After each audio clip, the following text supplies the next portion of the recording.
Nightlife in downtown San Jose is booming, and in large part, it's due to a founding business that is adapting to market changes.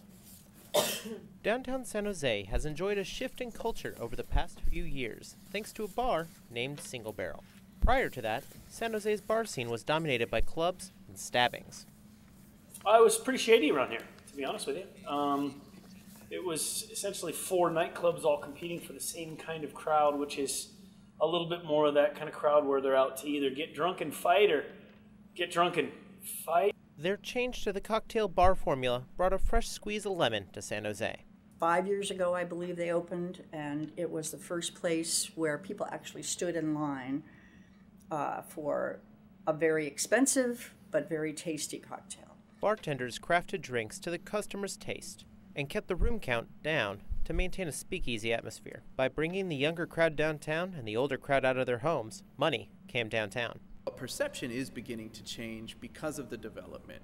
Just simply, having more residents in downtown, having more businesses pop up, less, vacant storefronts. The change is also affecting development downtown. This is the first time we're seeing this much intensive growth focused on our downtown.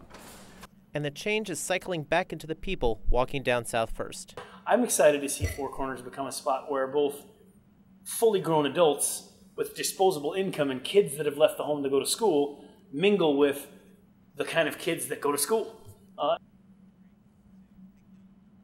The San Jose cocktail scene is moving forward, and hipsters walk the streets, looking for the next tasty drink. Live in the newsroom, John Marinero, Update News. The Associated Students election culminated yesterday in a garden party in front of the Tommy Smith and John Carlos statues, where they called out the names of SJSU's new student government. The previous director of external affairs for the AS, Lulu Amante, will be the next president, with Joshua Romero as vice president and Matthew Dewada as controller. Hugs were given and tears were shed in happiness as Amante walked to and from the stage. I've worked so hard in my current position as Director of External Affairs and campaigning. I had really competitive opponents, and it just really perseverance, patience. The election as a whole has the student government grinning from ear to ear with a higher turnout than last year's drive. The statistics on the turnout won't be finalized until next week. Issue that we face as a student body is trying to collectively get the students more engaged. So we did get more students to vote this year than last year, which we were very proud of. The new year brings new challenges, and the student body is looking for forward progress. Open an undocumented student resource center, because there isn't one, and all of the undocumented students that go here don't have any place to go to get information that they need. For now, happiness surrounds the incoming cabinet members, especially the new president. I'm excited for this new board and excited for this new year to come. With the election now finished, we wait to see what the new administration will bring to San Jose State University in the coming year. John Marinero, Update News. The Wushu Club likes to fight. The problem is, fighting nowadays costs money. To help solve this problem, club members turned to fighting for a crowd. They teamed up with the Shrunken Headman Club, an illustrator collective on campus.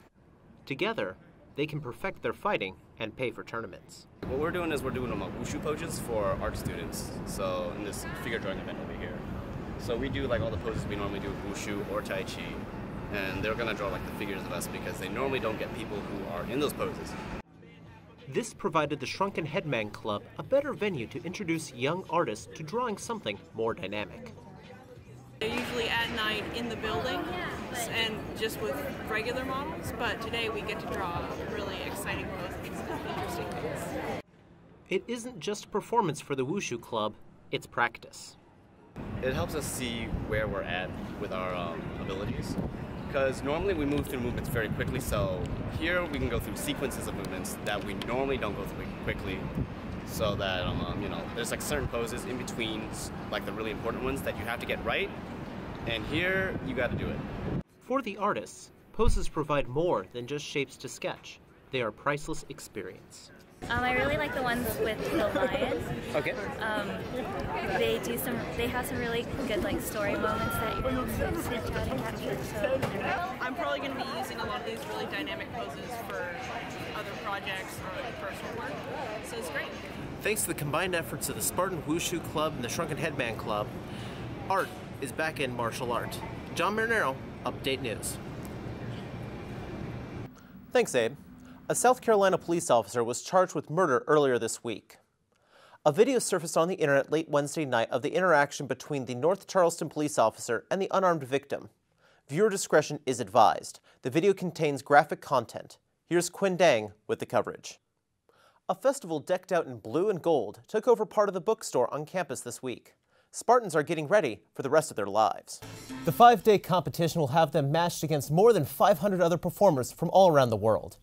Here's hoping their dancing and their streak stays hot. Cerveza and tamales were consumed in honor of Cinco de Mayo this week, but for nerds and geeks, another party was had on May the 4th. May the 4th, and not to the May the Force be with you, a line from Star Wars was celebrated by fans worldwide. In San Jose, fans gathered at 7 Stars, a Star Wars-themed bar, to watch movies, drink, and play some Star Wars trivia. Fans like Brad Fiore came in costumes and armor they built themselves, adding to the atmosphere of the event. It's a headache and a half, especially since I tried to rush it in like about 11 weeks. A lot of work, a lot of extra material, and a lot of hot glue burns. With Star Wars' 7th episode dropping to theaters this December, expect more events like May the 4th to be found throughout Silicon Valley, and may the Force be with you. Roll over, Beethoven. An exhibit at Martin Luther King Library is looking at Beethoven's politics, 2 centuries of revolutionary wars, tyrants, and censorship. In the next couple years, many transportation options will make it easier for students, workers, and families to commute around the Bay. Additional sales tax, private funding, and possible federal grant money will need to be levied to cover the cost of new projects. But with the influx of population in the Bay, we need to improve our transportation infrastructure so we can keep moving forward.